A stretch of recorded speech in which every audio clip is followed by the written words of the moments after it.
Plaza इतने लाहौर के licence वगैरह ये वो बनते हैं।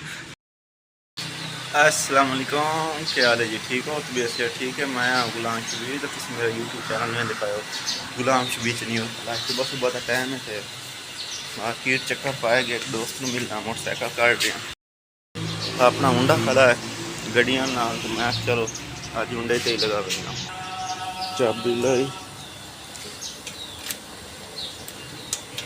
खोलिया चाबी लाई भाई मकान हो जाओ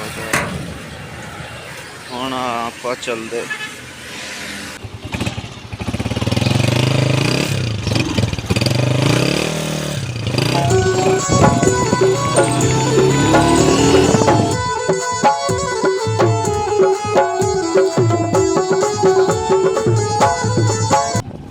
लाहौर मॉडल टाउन का गोल चक्कर केड़ा खूबसूरत है।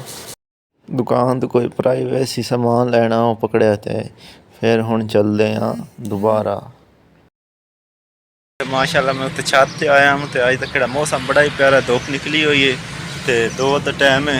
मार्केट में आ गया हूँ, तो छत ते आया हूँ, तो सोलर लगे हुए हैं, तो छत का माहौल भी कितना।